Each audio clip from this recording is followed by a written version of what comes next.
Hey there, Adrika Badari from Extra Coding YouTube channel is back again. So friends, in my last video I gave you a question. So in that question, what you all have to do, you have to make count method to function as case insensitive, right? If I'm passing here a letter in lowercase, it should not only search for lowercase letters in the string, it should search for uppercase letters as well. So here, let's make a new file, solution2.py. Okay,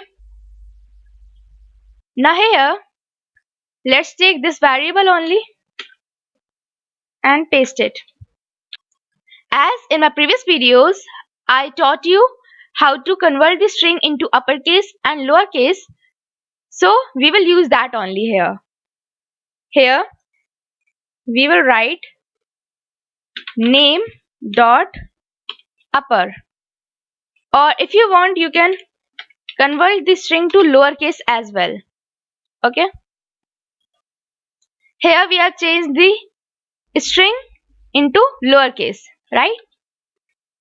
Now what will we do? We will write here, we will print here name dot count, and here we will pass the letter.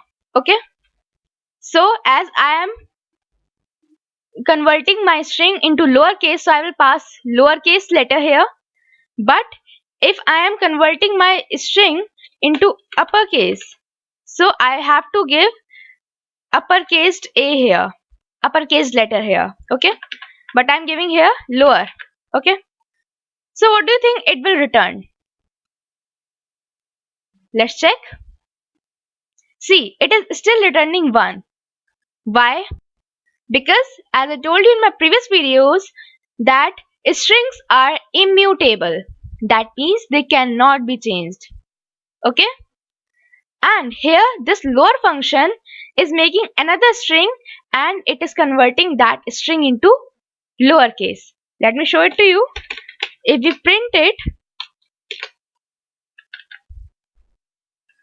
it will convert my string into lowercase, but it is making another string. It is not converting the initial string, right?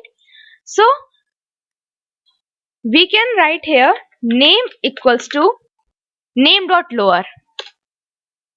So it will change the value of variable name to lowercase string. Here this function, lower function, what is it doing here? It is making another string of this and converting that string into lowercase. And now that lowercase string will be stored in this variable name. The value of this variable will change to lowercase string. Hope I made myself clear. So if I run it, as you can see, it is returning 2 here. Okay, and if I want, I can write here upper as well. Let's write a here. See, it is still returning 2, right? So right, that's the solution of the question. See you soon in my next video, guys. Thank you for being with me till the end of the session.